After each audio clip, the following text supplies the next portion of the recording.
Hello दोस्तों, education 101 परिवार में आपका हार्दिक स्वागत है। आज हम चलते हैं एक ऐसे सफर पर, इतिहास के आईने में झांक कर देखते हैं।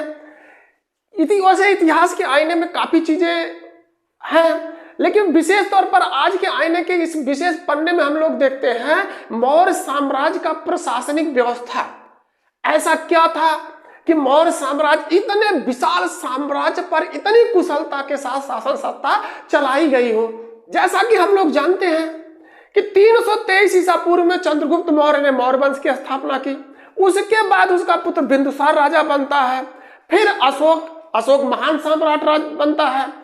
ये मौर्य वंश को इतने चरमोत्कर्ष पर ले गया, इतना विकास इसका किया कि अगर हम यूं कहें कि भारत के प्राचीन भारतीय इतिहास में ये सबसे बड़ा साम्राज्य था तो कोई अतिशयोक्ति नहीं हो सकती है।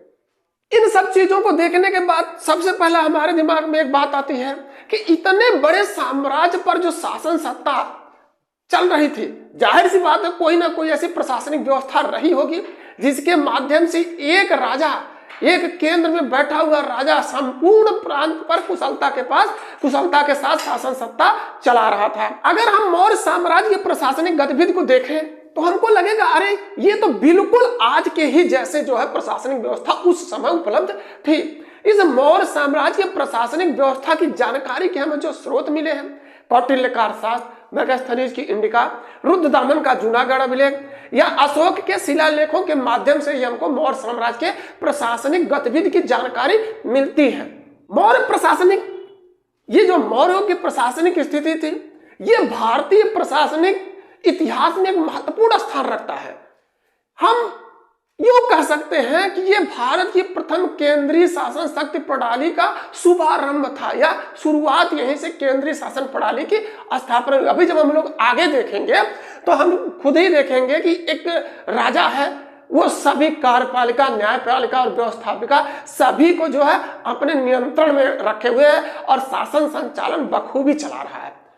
उस समय क्या होता था कि चारों तरफ विद्रोह, चारों तरफ लोग अराजकता पर उतारू रहते थे, लेकिन उस स्थिति में भी इस राजा ने, अर्थात मौर्य वंश वालों ने बखूबी से अपना शासन संचालन किया। सबसे पहले हम लोग देखते हैं कि यह मौर्य वंश का जो प्रशासनिक व्यवस्था की जानकारी हमको कहां से मिलती है। मौर्य वंश की हम यूं कह सकते हैं शासन सत्ता की जानकारी, शासन चलता कैसे था, शासन सत्ता की जानकारी के स्रोत क्या है, कहां से हमको यह पता चला। सबसे पहले कौटिल्य का अर्थशास्त्र, दूसरा था मेगास्थनीज की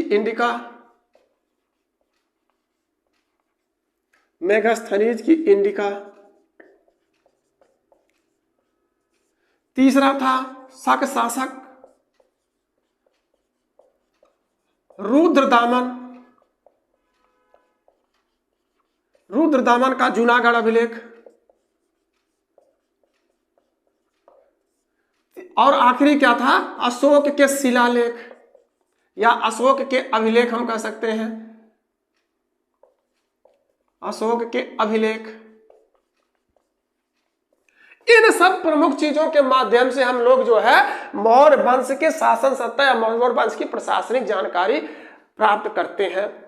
ये मेगास्थनीज की इंडिका से हमको पता चलता है कि जो राजा होता था चंद्रगुप्त मौर्य, उसको चारों तरफ से अंगरक्षिकाएं घेरी रखती थी। अर्थात उनको जैसे आजकल है कि बड़े बड़े जो प्रधानमंत्री जी हो गए, राष्ट्रपति जी हो गए, इनको जो है Z+ या हम कह सकते हैं NSG कवर मिला हुआ, उसी तरह से जो उस समय का राजा होता था उसको महिलाओं के द्वारा जो है अंगरक्षा, उसकी रक्षा के लिए महिलाएं नियुक्त थी। हमको पता कहां से चलता है, मेगास्थनीज की इंडिका से।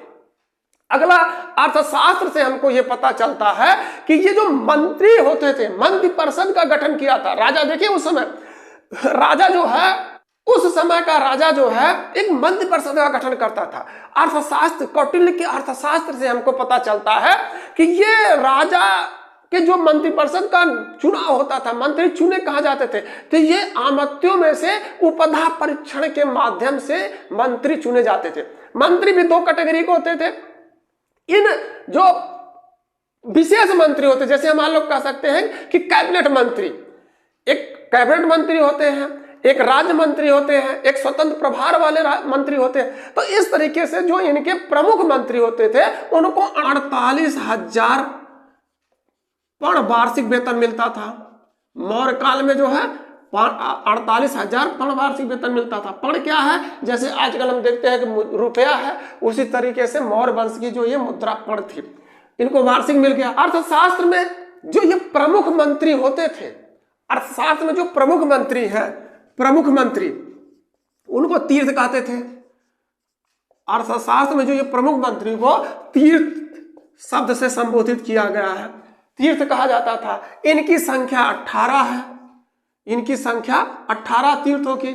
साथ में इनकी सहायता के लिए ये 18 तीर्थ जो थे, यानी मुख्य जो है प्रमुख मंत्री थे, उनकी सहायता के लिए कुछ अध्यक्षों की भी व्यवस्था की गई थी। कुछ अध्यक्ष भी थे। अध्यक्षों की संख्या कितनी थी? अध्यक्षों की संख्या जो है 26 थी। इन सभी लोगों को मिला के एक कुशल शासन सत्ता चलाने का बखूबी प्रयास किया मौर्य वंश के शासकों ने। साथ में ये केंद्रीय सत्ता को प्रांतों में विभाजित किया गया था। जैसे आजकल हम देखते हैं, हम ये ही अपने भारत पर ही, भारत एक देश है, इसको कई भूभागों में बांटा गया है। जैसे प्रांत हम कह सकते हैं, प्रांत जैसे उत्तर प्रदेश हो गया, बिहार हो गया, मध्य प्रदेश, राजस्थान, गुजरात। इस प्रकार से ये मौर्य वंश वालों ने भी अपने देश को प्रांतों में विभाजित किया था। जो ये प्रांत थे उनको चक्र कहा जाता था। अभी हम देखते हैं, पहले ये देखें कि ये प्रमुख मंत्री जो थे, जिनको तीर्थ कहा जाता था अर्थशास्त्र में, इनका कार्य क्या था। अर्थशास्त्र में जो 18 तीर्थों का उल्लेख है, सबसे पहला तीर्थ कौन सा था, या पहला जो है प्रमुख मंत्री कौन था, कि ये जो प्रधान या पुरोहित था, इसका कार्य क्या था। तो ये प्रमुख था। पुरोहित जो है सभी मंत्रियों में प्रमुख होता था। जैसे कौटिल्य, चंद्रगुप्त मौर्य का प्रधानमंत्री और पुरोहित दोनों था। कुछ समय के लिए बिंदुसार का भी ये प्रधानमंत्री था। बाद में खलनाटक बिंदुसार का प्रधानमंत्री बन गया। अशोक का प्रधानमंत्री राधागुप्त था। सन्निधाता का मतलब है कि राजकीय कोषागार का जो है संचालन करने वाला। समाहर्ता का मतलब था कि राजस्व जो है एकत्रित करके लाया जाए और उसको जो है इकट्ठा करके रखने वाला। सेनापति, सेनापति युद्ध विभाग का मंत्री होता था। युवराज, युवराज का मतलब आप लोग खुद ही समझ सकते हैं कि ये राजा के बाद जो राजा बनता था, अर्थात राजा की मृत्यु के बाद जिसको पुनः राजा नियुक्त किया जाता था, दूसरा राजा नियुक्त होता था, उसी को युवराज कहते थे। छठा कौन था? प्रतिष्ठा। प्रतिष्ठा का मतलब कि ये न्यायाधीश है। कौन सा न्यायाधीश है? फौजदारी न्यायालय, अर्थात कंटक शोधन न्यायालय का न्यायाधीश। उस समय फौजदारी न्यायालय को कंटक शोधन कहते थे। सातवां कौन सा है? नायक। नायक का मतलब सेना का संचालन करने वाला या सेना का नेतृत्व करने वाला जो अधिकारी होता था। आठवां है कर्मांतिक, अर्थात उद्योग धंधों को निरीक्षण करने वाला जो प्रमुख अधिकारी होता था उसको कर्मांतिक कहते थे। नौवां कौन सा है? नौवां जो इनका प्रमुख तीर्थ होता था या प्रमुख मंत्री होता था उसको हम व्यवहारिक कहते थे। व्यवहारिक का मतलब उसका एक अर्थ है ये भी न्यायाधीश था। कौन सा न्यायाधीश था? ये दीवानी न्यायालय का न्यायाधीश था, या इसको हम कहते धर्मस्थीय न्यायालय, उसका जो है प्रधान न्यायाधीश होता था। 10वां मंत्रिपरिषद अध्यक्ष होता था। ये मंत्रिपरिषद की अध्यक्षता करता था। 11वां तीर्थ कौन सा था? ये दंडपाल था, अर्थात सेना की सामग्री के जुटाने वाले अधिकारी को दंडपाल कहते थे। 12वां कौन सा? इसको 12वां कौन सा अधिकारी था या 12वां तीर्थ कौन सा था? तो अंतपाल था। ये बाहरी दुर्गों, सीमावर्ती दुर्गों की रक्षा करने वाला था। 13वां तीर्थ कौन था? 13वां अधिकारी कौन सा था? तो इसको हम कह सकते हैं कि दुर्गपाल। ये दुर्ग अर्थात सीमा के भीतर जो दुर्ग थे, भाई राजा महाराजा थे तो इनके बड़े बड़े दुर्ग थे, तो सीमा के भीतर जो दुर्ग थे उनकी रक्षा करने वाला दुर्ग था। 15वां तीर्थ कौन सा था? प्रशस्ता था। ये प्रशस्ता क्या? राजमहल के या जो राजकीय आज्ञा जारी होती थी, राजमहल से जो आज्ञाएं जारी होती थी उसको लिपिबद्ध करने वाला अधिकारी ये था। या हम यूं कह सकते हैं कि ये अधिकारी जो था किसी भी चीज को जो आज्ञाएं राजा राजमहल से जारी करता था उसको जो है लोगों के बीच लिपिबद्ध करके पहुंचाता था। और साथ में इसका क्या कार्य था कि जो भी कागजात थे, जो कागजात जैसे इसने लिपिबद्ध कर दिया या जो उस पहले से कागजात उपलब्ध थे उसको सुरक्षित रखने वाला अधिकारी यही था। 16वां जो था तीर्थ कौन था, उसको दवारिक कहा जाता था। दवारिक का मतलब यह था कि वो राजमहल की देखरेख करने वाला, राजमहल अर्थात विशेष जगह जैसे जहां राजा रहते थे या राजा के जो रानी रहती थी या उनके जितने भी लोग नजदीकी लोग रहते थे उनकी देखभाल करने वाला कौन सा अधिकारी या तीर्थ होता था उसको हम लोग दवारिक कहते थे। अगला जो तीर्थ होता था उसको अंतर्विषिक कहते थे। अंतर्विषिक का क्या अर्थ था, जो अंगरक्षिका। अभी हम लोगों ने देखा कि अगस्त्यनीज की इंडिका में यह कहा गया कि जो राजा है उसको अंगरक्षिकाएं घेर के चारों तरफ से घेरे रखती थी, उसके प्रधान को हम लोग कहते थे अंतर्विषिक। जो आखिरी तीर्थ है, जो आखिरी तीर्थ था उसको कहते हैं अटाविक या वन विभाग का अधिकारी था। हम एक नजर डालते हैं कि ये जो पुरोहित या प्रधानमंत्री थे, सबसे पहला तीर्थ कौन सा था, 18 तीर्थ। 18 तीर्थ किसके आधार पर, हम लोग कौटिल्य के अर्थशास्त्र के आधार पर देखते हैं मौर्य प्रशासन में। 18 तीर्थ पहला कौन सा था, प्रधानमंत्री एवं पुरोहित। पुरोहित इसमें अगर हम थोड़ा सा इसका व्याख्या करें तो हम कह सकते हैं कि कौटिल्य जो है चंद्रगुप्त मौर्य के समय में, चंद्रगुप्त मौर्य के समय में यही दोनों था। समय में प्रधानमंत्री और पुरोहित दोनों था। क्योंकि भाई हम लोगों को पता ही है कि सब कुछ चंद्रगुप्त मौर्य को राजा बनाने में इसका जो है अहम योगदान था। तो ये जब राजा बनता है तो उसका प्रधानमंत्री और पुरोहित दोनों कौटिल्य बनता है। उसके बाद ये कुछ समय तक ले जिंदा था, तो बिंदुसार के समय में भी कुछ समय के लिए था। बिंदुसार का भी प्रधानमंत्री था, लेकिन कुछ समय के बाद जो है बिंदुसार का प्रधानमंत्री कौन था, ये कौटिल्य था। लेकिन कुछ समय के बाद खल्लाटक इसका प्रधानमंत्री बन जाता है, खल्लाटक प्रधानमंत्री हो गया। और अगर हम अशोक की बात करें, अशोक का प्रधानमंत्री तो राधागुप्त था, तो राधागुप्त अशोक का प्रधानमंत्री था। दूसरा तीर्थ कौन सा था, दूसरा था समाहर्ता। समाहर्ता का मतलब यह राजस्व विभाग का प्रमुख था, राजस्व विभाग का प्रमुख होता था। तीसरा कौन था, सन्निधाता। सन्निधाता ये राजकीय कोष का प्रमुख होता था, राजकीय कोष का प्रमुख होता था, राजकीय कोष का प्रमुख होता था। चौथा कौन सा है, सेनापति। सेनापति ये युद्ध मंत्री होता था, ये युद्ध मंत्री होता था। पांचवा है युवराज। युवराज राजा के बाद, राजा की मृत्यु के बाद जो है राजा बनता था, राजा के बाद राजा, अर्थात हम यूं कह सकते हैं कि ये राजा का लड़का भी हो सकता था। छठा था प्रदेष्टा। प्रदेष्टा का हम लोग कह सकते हैं कि ये न्यायाधीश है, न्यायाधीश है। न्यायाधीश कौन सा न्यायाधीश है, कंटक शोधन। कंटक शोधन, कंटक शोधन का मतलब है कि आज हम कह सकते हैं इसको फौजदारी, फौजदारी न्यायालय का यह प्रमुख न्यायाधीश है। सातवां कौन सा था, ये सातवां है नायक। नायक का मतलब किस चीज का नायक, सेना का नेतृत्व करने वाला, सेना का संचालन करने वाला। संचालन करने वाला कौन होता था, नायक होता था। आठवां कौन सा है, कर्मांतिक।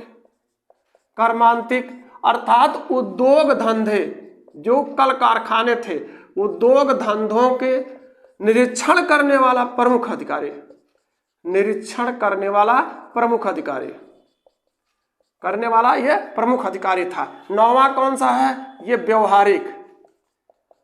व्यवहारिक, व्यवहारिक का मतलब हम कह सकते हैं कि ये भी न्यायाधीश ही है, न्यायाधीश है। जैसे आज के समय में एक फौजदारी न्यायालय है, एक दीवानी न्यायालय, तो ये व्यवहारिक जो है दीवानी न्यायालय का न्यायाधीश होता था। दीवानी न्यायालय का न्यायाधीश है, दीवानी न्यायालय का न्यायाधीश है। 10वां कौन सा था तीर्थ? मंत्रिपरिषदाध्यक्ष। मंत्रिपरिषदाध्यक्ष अर्थात मंत्रिपरिषद की अध्यक्षता करता था, ये अध्यक्ष था मंत्रिपरिषद का। 11वां है दंडपाल। 11वां तीर्थ कौन था? दंडपाल, अर्थात सेना के समस्त सामग्री को, सेना के सामग्री को जुटाने वाला,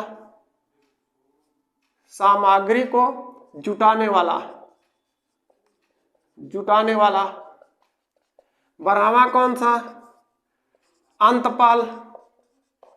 अंतपाल का मतलब सीमावर्ती दुर्गों का, सीमावर्ती दुर्गों का रक्षक, दुर्गों की रक्षा करने वाला।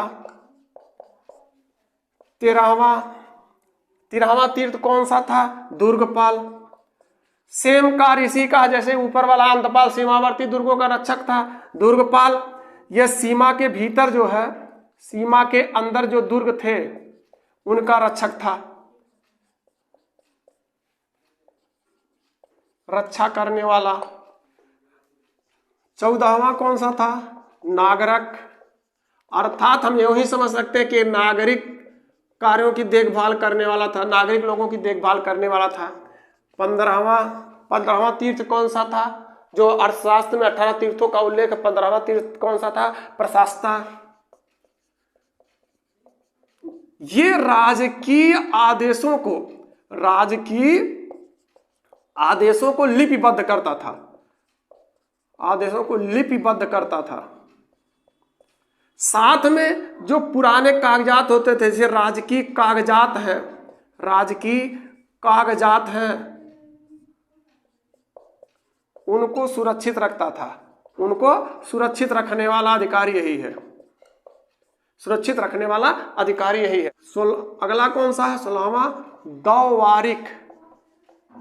दौवारिक का मतलब है कि ये राजमहल की देखरेख करने वाला, राजमहल की देखरेख करने वाला, राजमहल की जितनी भी व्यवस्थाएं थी उसकी देखरेख करने वाला यही व्यक्ति था, दौवारिक। अगला 17वां अंतर्विशिक।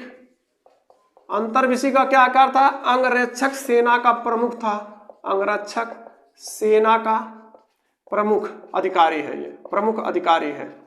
आखिरी तीर्थ कौन सा था? अटाविक, अर्थात वन विभाग वाला जो था, वन विभाग का प्रमुख अधिकारी, वन विभाग का प्रमुख अधिकारी उसको कहते थे अटाविक। इसके माध्यम से ही हम लोग देख सकते हैं कि कितनी अच्छी व्यवस्था उस समय उपलब्ध थी कि जो भी कार्य है वो एक विभाग के, एक तीर्थ के अंतर्गत कर दिया। साथ में हम लोगों ने अभी देखा कि इसकी सहायता के लिए कुछ अध्यक्षों की नियुक्ति की गई थी। अध्यक्ष कितने थे? अभी हम लोगों ने देखा 26 अध्यक्ष थे। ये अध्यक्षों को जो है 1000 पण वार्षिक वेतन मिलता था। अध्यक्षों को जो है, जो 26 अध्यक्ष थे उनको 1000 पण वार्षिक वेतन मिलता था, वार्षिक वेतन मिलता था, 1000 पण वार्षिक वेतन। देखते 26 अध्यक्ष, 26 अध्यक्ष, इसका हमको पता से कहां से चला है? अर्थशास्त्र के प्रचार अध्याय से हमें तीर्थों की सहायता के लिए अध्यक्षों की या अध्यक्षों का जो है पता चला है। पहला पाणियाध्यक्ष, अर्थात वाणिज्य विभाग वाला, वाणिज्य विभाग का प्रमुख है। दूसरा है सूराध्यक्ष, सूराध्यक्ष अर्थात मदिरा का प्रमुख है। ये आज वाला जो है आबकारी मंत्री, जैसे आजकल आबकारी विभाग नहीं है, आबकारी विभाग वाला, ये आबकारी विभाग का अध्यक्ष है।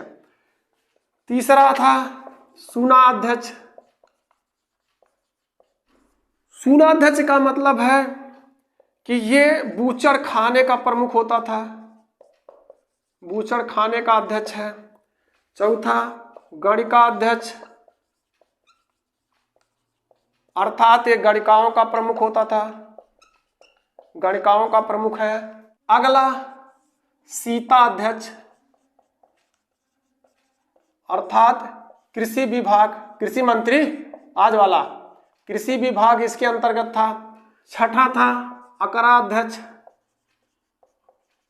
अकरा अध्यक्ष अर्थात ये खान विभाग वाला है, खान विभाग का अध्यक्ष है। सातवां, कोष्ठागार अध्यक्ष, अध्यक्ष ये कोषागार का प्रमुख है, कोषागार का प्रमुख है। आठवां, कुप्याध्यक्ष, अर्थात ये वन विभाग का प्रमुख है, वनों का प्रमुख। नौवां है आयुधाध्यक्ष, अर्थात आयुध भंडार का ये प्रमुख है। 10वां है शुल्काध्यक्ष, शुल्काध्यक्ष अर्थात कर वसूलने वाला, कर कौन सा, कर वसूलने वाला। शुल्काध्यक्ष ये व्यापारिक कर वसूलने वाला ये प्रमुख होता था। कौन सा, ये व्यापार का जो कर वसूलने वाले लोग होते थे उनका प्रमुख ये होता था। अगला, सूत्राध्यक्ष, सूत्राध्यक्ष अर्थात कताई बुनाई वालों का प्रमुख, बुनाई विभाग का प्रमुख। 12वां, लोहाध्यक्ष, अर्थात धातु विभाग का प्रमुख होता था, लोहा व जो धातुएं होती थी उसका प्रमुख लोहाध्यक्ष। 13वां, लक्षणाध्यक्ष, लक्षणाध्यक्ष, लक्षणाध्यक्ष ये राजकीय मुद्राएं जारी करता था। जैसे आजकल आरबीआई है, या हम कह सकते हैं कि वित्त मंत्री, ये अध्यक्ष कौन होता, वित्त मंत्री। इसी के माध्यम से जो है राजकीय मुद्राएं जारी होती थी, राजकीय मुद्रा जारी होती थी। लक्षणाध्यक्ष छापे खाने का प्रमुख होता था, छापे खाने का प्रमुख, छापे खाने का प्रमुख। इसका प्रमुख कार्य क्या था, ये मुद्रा जारी करता था, राजकीय मुद्राएं जारी करने का अधिकार इसी को था।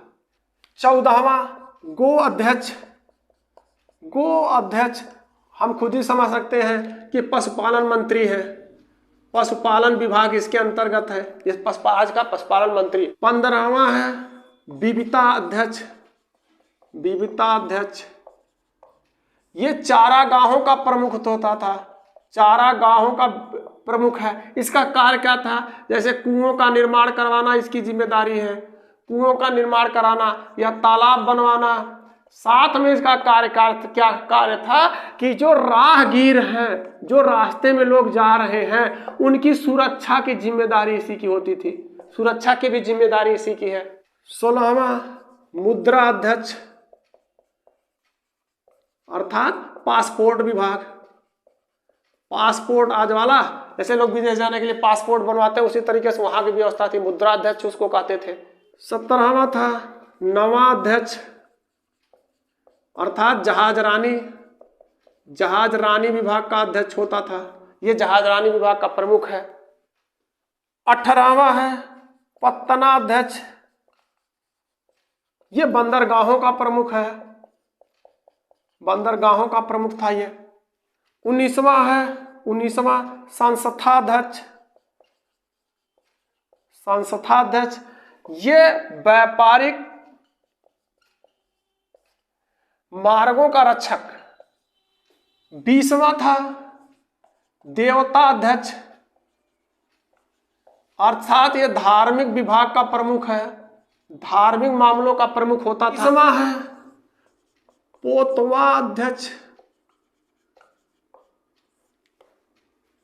अर्थात माप तौल का प्रमुख होता था, ये माप तौल विभाग का अध्यक्ष है, इसी के माध्यम से लोग जो है माप तौल वाले में शिकायतें दर्ज करते थे। अगला है मानाध्यक्ष, मानाध्यक्ष अर्थात ये जो जैसे आजकल रास्ते में चलिए तो ये पत्थर लगे होते हैं दूरी मापने वाले, उसका ये अध्यक्ष था। दूरी मापन का जो अध्यक्ष ये था, मानाध्यक्ष। अगला था अश्वाध्यक्ष। अश्वाध्यक्ष स्वतः हम समझ सकते हैं कि ये अश्व विभाग का प्रमुख है, अश्व विभाग का अध्यक्ष होता था। घोड़ों की देखभाल करने वाला ये प्रमुख अधिकारी होता था। अगला कौन सा था? हस्त्याध्यक्ष। 24वां का था हस्त्याध्यक्ष। हस्त्याध्यक्ष हम समझ सकते हैं कि स्वतः कि हाथियों वाला विभाग देखता था, हाथियों का जो देखभाल करने वाले विभाग का ये अध्यक्ष होता था। अगला कौन सा था? 25वां सुवर्णाध्यक्ष। सुवर्णाध्यक्ष अर्थात ये सोने की जो सोने के विभाग था उसका अध्यक्ष था। सोने का मतलब सोने वाला नहीं, सोना जो धातु है उस विभाग का यह अध्यक्ष होता था। जो आखिरी था, जो आखिरी अध्यक्ष था इस अर्थशास्त्र के आधार पर 26वां अक्ष पटलाध्यक्ष। ये महालेखाकार था।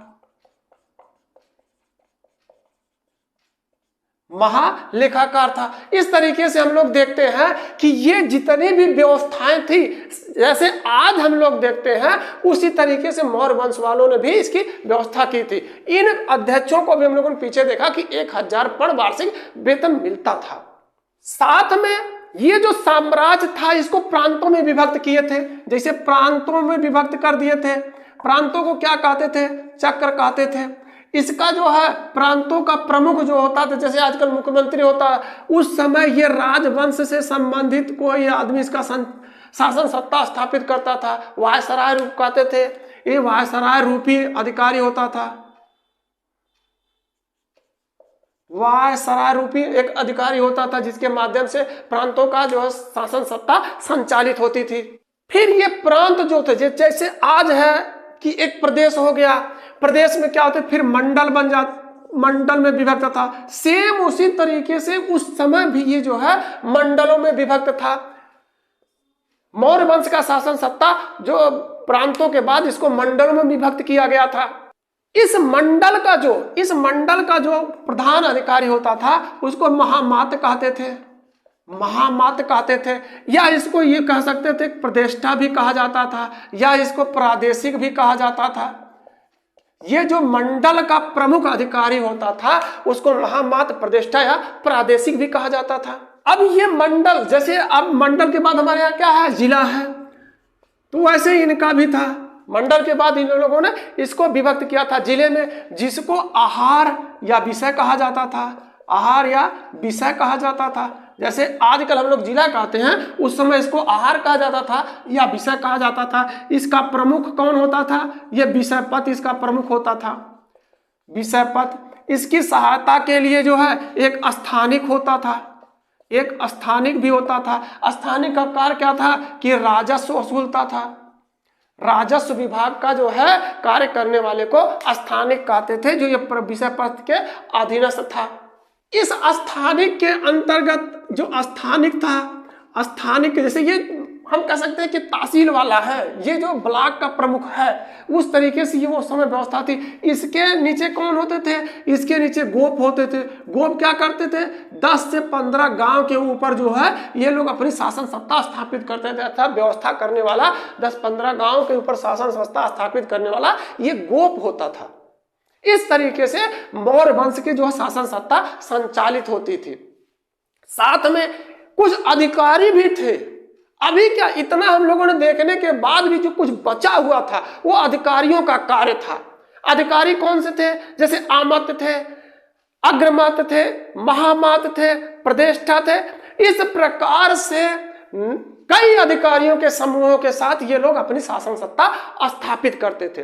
साथ में क्या था कि मौर्य वंश की जो शासन सत्ता में प्रमुख योगदान जो है गुप्तचरों का था। गुप्तचर कितने थे? गुप्तचर 2 प्रकार के थे। गुप्तचर 2 प्रकार के थे। एक कौन सा था? एक संस्था थी और दूसरा कौन सा था? संचार। इन गुप्तचरों को, इन जो गुप्तचर से अर्थशास्त्र में इसको गूढ़ पुरुष कहा गया है। गूढ़ पुरुष, अर्थशास्त्र में इसको गूढ़ पुरुष कहा गया है। अब ये अगला देखिए कि जो ये गुप्तचर था, इसके लिए एक अलग मंत्री थे, अलग विभाग था, एक अलग अधिकारी थे। इसके प्रमुख को क्या कहते थे? सर्प महामात्य। सर्प महामात्य जो है इस गुप्तचर विभाग का प्रमुख अधिकारी था। हम लोगों ने देखा कि ये चंद्रगुप्त मौर्य या मौर्य वंश का जो संचालन करने वाले थे, चाहे चंद्रगुप्त मौर्य रहे हो, बिंदुसार रहे, अशोक रहे, या जितने भी अधिकारी कर्मचारी रहे हो, उनकी सहायता से इतने विशाल भूभाग पर साम्राज्य स्थापित किया गया था, शासन संचालन चलाया जा रहा था। अभी हम लोगों ने देखा कि तीर्थ थे, जो प्रमुख अधिकारी थे उनको तीर्थ कहते थे, जिनकी संख्या 18 थी।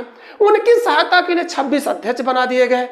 अभी हम लोगों ने एक एक करके देखा। साथ में जो कुछ भी बचा हुआ था उसके लिए 13 प्रमुख अधिकारी नियुक्त कर दिए गए कि जो कहीं से भी किसी भी प्रकार से शासन संचालन में कमी ना होने पाए। इस तरीके से और उन सभी की सहायता के लिए गुप्तचर बना दिए गए। गुप्तचरों का कार्य था कि सभी का जो सूचनाएं हों, जैसे कोई भी गोपनीय सूचना हो, क्यों ना अधिकारियों की या कर्मचारियों की हो, किसी की भी हो, जनता की हो, वो उसकी सूचना अपने प्रमुख आला अधिकारी को सूचित किया जाए, इसके लिए गुप्तचर बना दिया गया। इस प्रकार से हम लोगों ने देखा कि एक बढ़िया, एक व्यवस्थित क्रम में जो है शासन संचालन की व्यवस्था की गई। आज की क्लास में बस इतना ही। अगर हमारी वीडियो पसंद आती है तो लाइक करें, साथ में शेयर भी करें। अगर चैनल पर नए हो तो चैनल को सब्सक्राइब करें, बेल आइकन दबाना ना भूलें, जिससे आगामी वीडियो का नोटिफिकेशन आपको मिलता रहे।